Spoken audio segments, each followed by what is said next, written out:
નમસ્કાર બાળ મિત્રો, આપણે વિશ્વની પ્રાચીનતમ સંસ્કૃતિઓમાંની હડપ્પા સભ્યતાની સમજ મેળવીએ. ચલો હવે આપણે આગળ જોઈશું હડપ્પીય સભ્યતાનું સમાજ જીવન.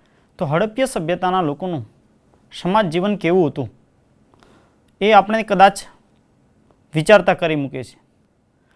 હાલનું સમાજ જીવન અને તે સમયના સમાજ જીવનમાં શું ફેર હશે? તો પ્રથમ તો વાત કરીશું તે સમયના લોકોનો ખોરાક કેવો હશે, શું ખાતા હશે. તો આપણે જોયું આગળ કે કૃષિ ક્ષેત્રે હડપ્પીય સભ્યતા ઉત્તમ પ્રકારની ખેતી કરતા અને વિપુલ પ્રમાણમાં અનાજ પકવતા હતા. ફળોનો પણ ખોરાકમાં ઉપયોગ કરતા હશે. આપણે જાણવા મળ્યું કે આ સભ્યતાના મોટાભાગના લોકો શાકાહારી હતા. સાથે સાથે બીજું આપણે જોવા મળ્યું કે પશુપાલનના વ્યવસાય સાથે લોકો સંકળાયેલા હતા. ગાય, ભેંસ, બકરી વગેરેનું પાળતા હતા. તો આપણને ખ્યાલ આવે છે કે પશુપાલતુ પ્રાણીઓ જે છે એ દૂધ આપતા હતા. તો દૂધનો ઉપયોગ પણ ખોરાકમાં કરતા હશે એવું માની શકાય છે. બીજા અન્ય પણ પુરાવા મળ્યા છે કે માછલી પકડવાના જે ગલ છે, હૂક છે, તેના આધારે એમ પણ કહી શકાય કે કેટલાક લોકો દરિયાકાંઠાના જે માછલા પકડવાનો જે વ્યવસાય છે તેની સાથે સંકળાયેલા હશે. સાથે સાથે ખોરાકમાં પણ માછલાનો ઉપયોગ થતો હશે. તો કેટલાક લોકો તે સમયે માંસાહારી પણ હશે એ જાણી શકાય છે. તો તે વખતનો પહેરવેશની અંદર અહીં વસ્ત્ર પરિધાનધારી દાઢીવાળા પુરુષનું પથ્થરનું શિલ્પ છે. તેના પરથી ખ્યાલ આવે છે કે સ્ત્રીઓ અને પુરુષો બે વસ્ત્રો પહેરતા હશે, જેની અંદર પોશાકમાં સ્ત્રીઓ અને પુરુષ મુખ્યત્વે નીચે ધોતી જેવું વસ્ત્ર પહેરતા અને ઉપરના ભાગમાં ડાબા ખભાથી જમણા ખભા હાથથી નીચે આવે એમ ઉપવસ્ત્ર વીંટતા હતા. જ્યારે આપણે જોયું કે સુતરાઉ કાપડ તે સમયે સવિશેષ ઉપયોગમાં લેવામાં આવતું અને ક્યાંક ઊનના વસ્ત્રોવાળા કેટલાક ઉદાહરણો મળી આવ્યા છે. લોકો મુખ્યત્વે સીવ્યા વિનાના કપડાં પહેરતા, પરંતુ આપણને ક્યાંક એવા અવશેષો મળ્યા જેમ કે ધાતુ અને આથી દાંતની બનેલી સોય મળી આવી છે. એના આધારે આપણે અનુમાન કરી શકીએ કે કેટલાક લોકો સીવીને કપડાં પહેરતા હશે. પુરુષો અને સ્ત્રીઓ લાંબા વાળ રાખતા, વાળને વ્યવસ્થિત રાખવા માટે પટ્ટો કે રિબન પણ બાંધતા હતા. તે સમયના લોકો ઘરેણાં અને અલંકારોના પહેરવાના શોખીન હતા. સાથે સાથે સૌંદર્ય પ્રસાધનના સાધનો પણ ઉપયોગમાં કરતા હતા. તેઓ દર્પણનો પણ ઉપયોગ કરતા હતા. આપણે જોયું કે તે સમયના લોકો અલંકારો, આભૂષણો પહેરવાના શોખીન હશે. આ સમયમાં પુરુષો હાલની તુલનામાં તે સમયમાં વધારે આભૂષણો પહેરતા. લોકો આભૂષણોમાં કંઠહાર, હાથમાં વીંટી, કાંડામાં કડા સ્ત્રી અને પુરુષો બંને પહેરતા. તે સમયનું જીવન ધોરણ સુખી અને સમૃદ્ધ હશે તે તેના લોકોના આભૂષણો જે સોના અને ચાંદીના બનેલા છે તેના ઉપરથી આપણે જાણી શકીએ છીએ. સાથે સાથે કિંમતી પથ્થરોમાંથી બનાવવામાં આવેલા મણકાની હાર પણ પહેરતા હશે. હવે આપણે આભૂષણો અને પરિધાનની વાત પરથી ખ્યાલ આવે છે કે આ સમયના લોકો સમય અનુસાર પોતાની રીત રિવાજ મુજબ બદલાવ પણ જાણવા મળે છે. વિવિધ પ્રકારના ત્યાં માટીના પાત્રો મળી આવ્યા છે. સાથે સાથે ક્યાંક માટીના વાસણો પર ચિત્રાંકન પણ કરેલું જોવા મળે છે. એ ચિત્રાંકન મુખ્યત્વે લાલ અને કાળા રંગથી કરેલું હતું. ચિત્રમાં જોઈ શકીએ છીએ કે વિવિધ પ્રકારના માટીના વાસણો અને ધાતુના વાસણો પણ જોઈ શકીએ છીએ. ગાગર છે, નાની વાટકી છે, નાના પાત્રો છે. એ તે સમયના લોકો તેનો ઉપયોગ કરતા હશે અને તેની વાસણોની એકરૂપતા જોવા મળે છે. તે સ્થાનિક કુંભારના ચિત્રાંકનોની સમાનતા પરથી જાણી શકાય છે કે બધા એક સમાન રીતે સ્થાનિક ગ્રામીણ વિસ્તારના જે વ્યવસાયકારો બનાવેલા જાણવા મળે છે. કેટલાક ત્યાંથી રમકડાના અવશેષો મળી આવ્યા છે. તો બાળ ઉછેરની વિશેષ કાળજી તે સમયે રાખતા હતા એ આપણને જાણવા મળે છે. ગાડાના અવશેષો અને મૂર્તિઓ રમકડા વિશેષ પ્રમાણમાં જોવા મળે છે. પશુ પંખી અને સ્ત્રી અને પુરુષના રમકડા સવિશેષ પ્રમાણમાં જોવા મળે છે. અને જેમાં મુખ્યત્વે માથું હલાવતો પ્રાણી અને ઝાડ પર ચડતા વાંદરાના રમકડા તે સમયની સર્જન શક્તિ અને કલાકારીગરીના દર્શન કરાવે છે. તેમાંની મુખ્ય રમત શતરંજ અને સોગઠાબાજી હતી. આમ તે સમયના લોકોનું જીવન મનોરંજન સાથે, ઉત્તમ પ્રકારની ખેતી સાથે, વ્યવસાયિક, આભૂષણો, પરિધાન, શ્રેષ્ઠ એક સંસ્કૃતિની જીવનશૈલી હતી. મિત્રો, આપણે જાણીએ છીએ કે અત્યારે આપણે વિવિધ ધર્મસ્થાનો પર જઈએ છીએ જે વિવિધ માન્યતાઓ ધરાવી છે. તો તે સમયના લોકોનો ધર્મ મુખ્ય શું હતો? તેઓ મુખ્યત્વે પ્રકૃતિના પૂજક હતા. પ્રકૃતિની પૂજા કરતા અને સાથે સાથે શક્તિના પૂજક હતા. તે સમયમાં મળી આવેલી વિવિધ જે માતૃકાઓની જે મૂર્તિ છે તેના પરથી ખ્યાલ આવે છે સ્ત્રી શક્તિના ઉપાસક હતા. તે દેવી તરીકે પૂજતા હતા અને સવિશેષ કહી શકાય કે તેઓ ધરતી માતાની વિશેષ મહત્ત્વ આપતા હતા.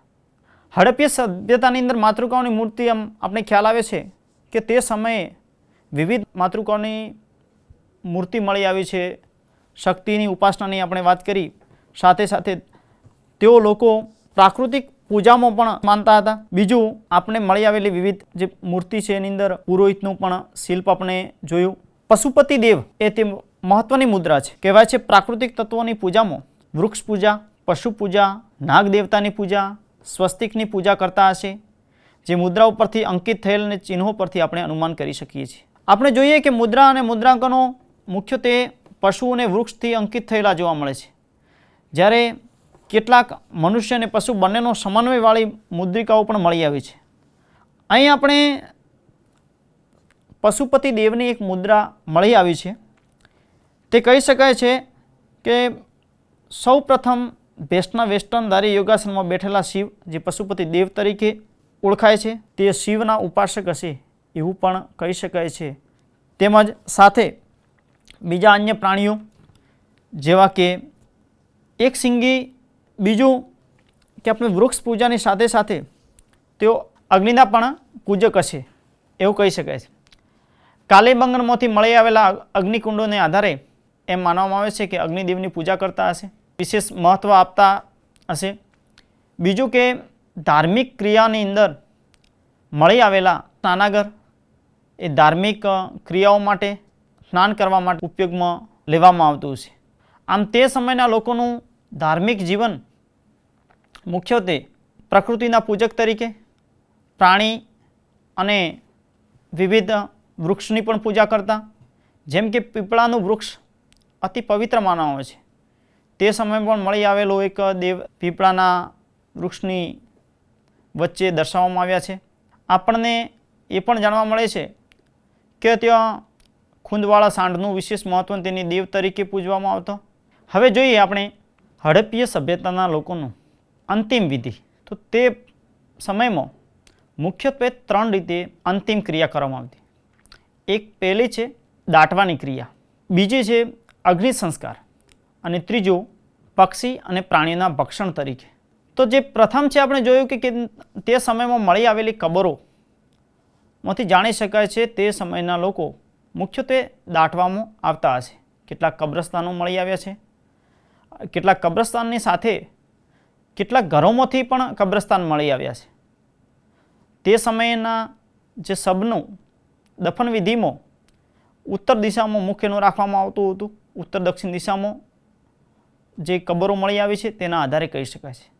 સાથે સાથે આપણે કબરોમાંથી વિવિધ પ્રકારના ધાતુના પાત્રો, માટીના વાસણો, મણકા અને તેમજ તેમની મનપસંદના ઘરેણાં અને વસ્તુઓ મળી આવી છે. તેના ઉપરથી ખ્યાલ આવે છે કે તે સમયના લોકો મૃત્યુ પછીની જે માન્યતા અને કલ્પના ધરાવતા હશે. પુનર્જન્મ વિશે પોતાની જે માન્યતા હશે તે તેની કબરોમાંથી મળી આવેલા વિવિધ વાસણો અને ધાતુઓ પરથી જાણી શકાય છે. હવે બીજું એની ક્રિયા છે, કેટલાક અગ્નિકુંડો મળી આવ્યા છે જેના આધારે સ્મશાનની પણ પુરાવા મળી આવ્યા છે. કહી શકાય છે કે અત્યારની જેમ અગ્નિ સંસ્કાર આપવાની પણ તે સમયની વિધિ કરતા હશે, અગ્નિ સંસ્કાર પણ આપવામાં આવતા હશે. અને ત્રીજું છે કે પક્ષી અને પ્રાણીઓના ભક્ષણ માટે તે સમયના રાજાઓ શાસકોની ચોક્કસ પ્રકારની દંડ કે સજાના ભાગરૂપે વ્યક્તિના જે શબને કોઈ ધોબલા પર બાંધીને તેને પક્ષી અને પ્રાણીના ભક્ષણ માટે ખુલ્લું મૂકવામાં આવતું અને તેને સજાના ભાગરૂપે આ પણ ક્યાંક અંશે આ પણ પુરાવા મળ્યા છે. મિત્ર, આપણે જોયું કે હડપ્પી સભ્યતાના લોકોનું જે અંતિમ વિધિ મૃત્યુ પછી તેમને 3 વિવિધ ક્રિયાઓ દ્વારા હડપ્પી સભ્યતાની ભાષા અને લિપિ આપણે જોઈ શકીએ છીએ કે તેના મુદ્રાંકનના આધારે આપણને જાણવા મળે છે કે તે સાંકેતિક લિપિ હતી, તે ચિત્રલિપિ કહેવાય છે, જેના ઉકેલવા માટે એક સંકેતનો વિવિધ રીતે માન્યતા ધરાવે છે. એટલે ચોકસાઈ આપણને હજુ સુધી વિદ્વાનો પણ એકમત થયા નથી અને તે વિવિધ પ્રકારના ચિત્રમાં આપણને અલગ અલગ પ્રકારના સંકેતો જોવા મળે છે.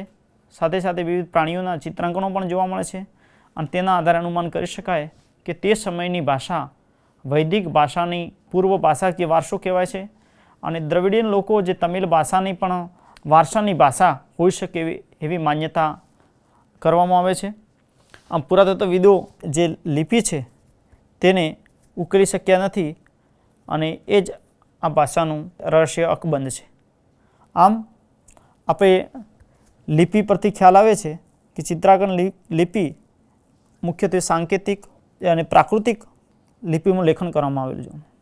પણ મિત્રો, જોયું આપણે કે હડપ્પીય સભ્યતાનું સમાજ દર્શન જોયું. આપણે એક તારણ કરી શકીએ કે ભારતની અતિ પ્રાચીનતમ સંસ્કૃતિ જે ભારતીય ઇતિહાસમાં તેની શોધ થતાં એક સોનેરી પાનું ઉમેરાયું છે. સાથે સાથે સમગ્ર વિશ્વને એક ઉત્તમ પ્રકારની આયોજનબદ્ધ નગર રચના, ઇજનેરી કલાનો ઉત્તમ નમૂનો જોવા મળ્યો છે. તે સમયની ઉત્તમ પ્રકારની જે ગટર રચના, પાણીના નિકાલની વ્યવસ્થા, પાણીના સંગ્રહની વ્યવસ્થા, તે સમયના રહેઠાણો, વેપાર માટેના વિવિધ બંદરો, અનાજ સંગ્રહના ગોદામો, આ પરથી આપણે જાણી શકાય છે કે તે સમયના લોકોનું જીવન ઉચ્ચ પ્રકારની બુદ્ધિમત્તા ધરાવતા હશે, વ્યવહાર કુશળતા ધરાવતા હશે અને ઉત્તમ પ્રકારનો વેપારમાં પણ કુશળતા હશે કે ધાતુકલામાં પણ નિપુણ હશે.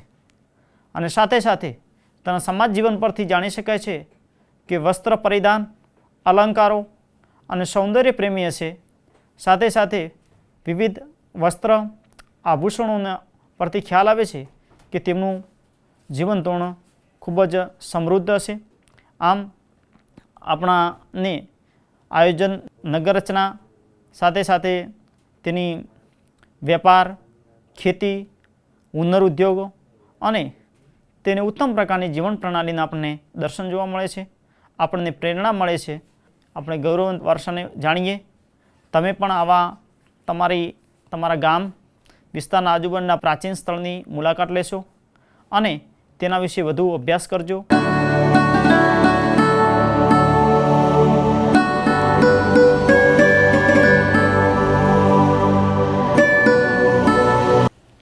नमस्कार बच्चों, कैसे हो आप सब? मज़े में? आज हम इकाई 5 पढ़ेंगे, धरती को महकाए. बच्चों, प्रकृति ईश्वर का वरदान है. प्रकृति में वायु, जल, पेड़, पौधे, पशु पक्षी और मनुष्य आते हैं.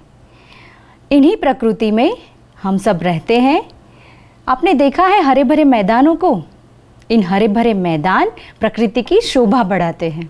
उसी प्रकार हंसते मुस्कुराते रंग बिरंगे फूल, उन्हें तो आपने देखा ही होगा.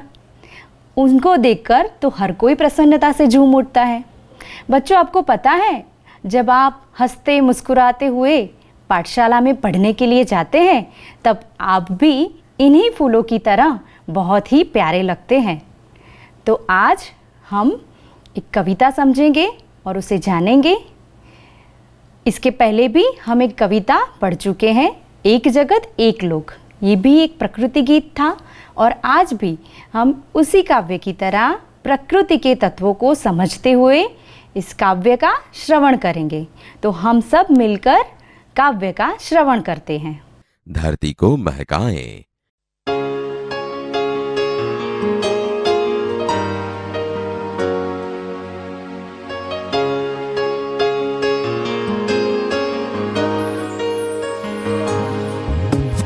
बगिया के फूलों को देखो कैसे खुश खुश रहते हैं। बगिया के फूलों को देखो कैसे खुश खुश रहते हैं। आंधी हो पानी हो चाहे सबको हंस हंस सहते हैं।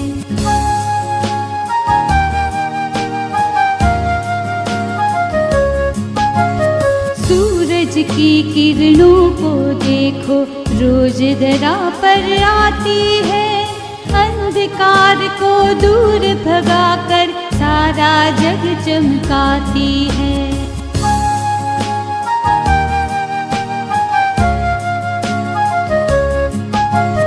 दीपक को देखो कैसे यह हरदम जलता रहता है।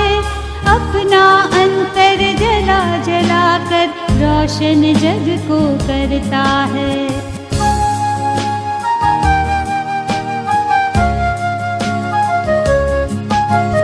आओ हम भी इंसान बनकर जग में अपना नाम कमाए। अच्छे सच्चे काम करें और सारी धरती को महकाए। सारी धरती को महकाए। सारी धरती को महकाए।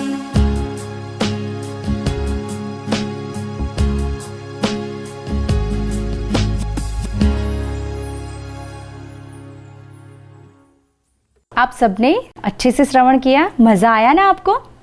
बहुत ही मधुर कविता थी।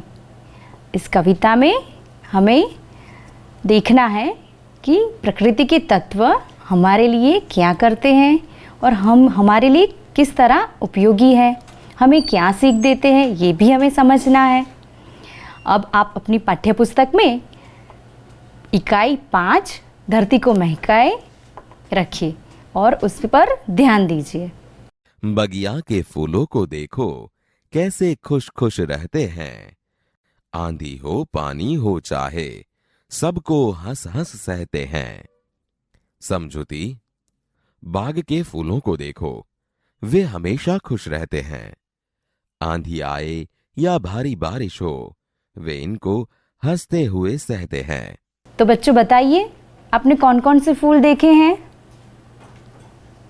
अरे वाह, गुलाब, मोगरा, चंपा का फूल, कमल का फूल, अरे हाँ, सूरजमुखी का फूल। बहुत सुंदर।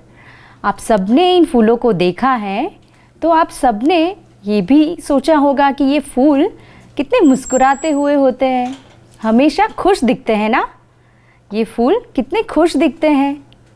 यहाँ पर कठिन शब्द है आंधी। आंधी यानी तूफान, चक्रवात। जब बहुत तेज़ हवा चलती है तो उसे क्या कहते हैं? आंधी। कभी कभी जब बारिश होने वाली होती है तभी भी आंधी आती है। तो यहाँ पर आंधी यानी तूफान, चक्रवात। तो ये जो फूल है वो आंधी आए, बारिश आए या गर्मी का मौसम हो, वो हमेशा हंसते मुस्कुराते रहते हैं। ये सब सहकर भी वह अपना मूल स्वभाव यानी हंसना मुस्कुराना नहीं भूलते। तो बच्चों, अब आप हमें बताइए कि इन फूलों से हमें क्या सीख मिलती है? अरे वाह, फूलों से हमें ये सीख मिलती है कि हमें जीवन की किसी भी परिस्थिति में, चाहे सुख हो या दुख हो, हमें इन फूलों की तरह हमेशा हंसते मुस्कुराते रहना है। सूरज की किरणों को देखो रोज धरा पर आती है। अंधकार को दूर भगाकर सारा जग चमकाती है। समझुती, तुम सूरज की किरणों को भी देखो, वे हर रोज धरती पर आती है। अंधकार को दूर कर सारी दुनिया में उजाला फैलाती है। बच्चों, सूरज की किरणें क्या काम करती है? सूरज की किरणें धरती पर आती हैं और सब जगह उजियारा फैलाती है। रात को अंधेरा होता है, घना अंधकार होता है और हमें सुबह हो गई ऐसा कैसे मालूम होता है? जब सूरज की किरणें धरती पर आती हैं और अंधकार को दूर भगाती हैं, तब हमें पता चलता है कि हाँ, सुबह हो गई। दूसरा शब्द है धरा। धरा यानी धरती, भूमि। किसान धरती पर अनाज उगाता है। अंधकार। अंधकार का पर्यायवाची शब्द है अंधेरा। जब रात हो जाती है तब अंधेरा होता है और उस अंधेरे को दूर करने के लिए सूरज की किरणें धरती पर आती हैं। जग। जग यानी जगत, दुनिया। हम सब ईश्वर की बनाई हुई इस दुनिया में या इस सृष्टि में रहते हैं। दीपक को देखो कैसे यह हरदम जलता रहता है। अपना अंतर जला जला कर रोशन जग को करता है। समझुती, आप दीपक को भी देखो, वह हरदम जलता रहता है। जब तक उसमें तेल रहता है, वह खुद को जलाकर भी दुनिया में रोशनी फैलाने का काम करता है। बच्चों, आपने दीपक तो देखा ही है, और एक शब्द है दीपक। दीपक यानी दीप। सुबह के वक्त या शाम के वक्त हम दीपक जलाते हैं, आरती उतारते हैं और ईश्वर से प्रार्थना करते हैं। दीपावली में भी हम बहुत सारे दीप जलाते हैं। और एक शब्द है हरदम। हरदम यानी हमेशा। हम हमेशा पाठशाला में जाते हैं। मैं हमेशा नियमित पाठशाला जाती हूँ। और एक शब्द है अंतर। अंतर यानी हृदय। दीपक अपना हृदय जलाकर, यहाँ पर कवि कहते हैं कि अपना अंतर जला जलाकर रोशन जग को करता है। तो दीपक अपना अंतर जलाकर यानी अपने हृदय से वो जलकर, खुद जलकर पूरे जगत को रोशनी देता है। आओ हम भी इंसान बनकर जग में अपना नाम कमाएं, अच्छे सच्चे काम करें और सारी धरती को महकाएं। समझुती, आओ हम सब भी मानव बनकर दुनिया में हमारा नाम ऊंचा करें, अच्छे और नेक काम करके सारी धरती को मानवता की खुशबू से सुगंधित करें। अच्छा बच्चों, आप ये बताइए कि इस कविता में प्रकृति के तत्व कौन से हैं? किन किन तत्वों का उल्लेख यहाँ पर किया गया है? हाँ, यहाँ पर फूल, सूरज की बात की गई है और ये सब हमें अच्छी सीख देते हैं। इन्हीं सीख को हमें हमारे जीवन में उतारनी है। तो अब आप हमें बताइए कि हम क्या कर सकते हैं? हमें भी कुछ तो करना पड़ेगा ना। अगर ये प्रकृति के तत्व इतनी अच्छी तरह से प्रकृति को आगे बढ़ाते हैं, रोशन करते हैं, उजियारा करते हैं, तो हमारा भी कोई दायित्व है कि हम भी कुछ करें। तो अब आप हमें बताइए कि प्रकृति को स्वच्छ और सुंदर बनाने के लिए हम क्या क्या करेंगे?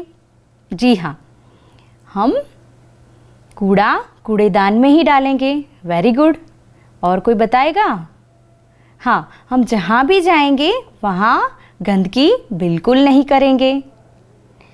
पेड़ पौधे खूब लगाएंगे, क्योंकि पेड़ पौधे से ही हमारी धरती, हमारी ये सृष्टि है वो नंदनवन बन जाएगी।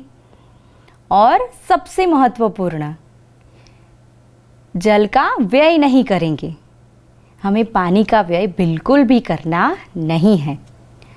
तो बच्चों, हम सब ने देखा कि प्रकृति के तत्व हमें किस प्रकार अच्छी सीख देते हैं और इन्हें हमारे जीवन में उतारकर हमें भी कुछ ऐसा नाम करना है। इस यहाँ पर यही बताया गया है। कठिन शब्द भी हम यहाँ पर देखेंगे। और एक शब्द है इंसान। इसका पर्यायवाची शब्द है मनुष्य, मानव। हम सब मानवीय हैं, मनुष्य हैं। मुहावरे का अर्थ देखेंगे, अपना नाम कमाना यानी प्रसिद्धि पाना। कहीं पर भी हम आगे बढ़े, अगर हम अच्छे काम करें तो हमें प्रसिद्धि मिलती है, हमारा नाम बनता है। हम नाम कैसे कमा सकते हैं? अपने अच्छे और सच्चे कार्यों से हम अपना नाम कमा सकते हैं। और अच्छे और सच्चे कार्य तो हमने देख ही लिए। आशा रखती हूँ कि आपने इस कविता का आस्वाद लिया होगा और आपको मज़ा आया होगा।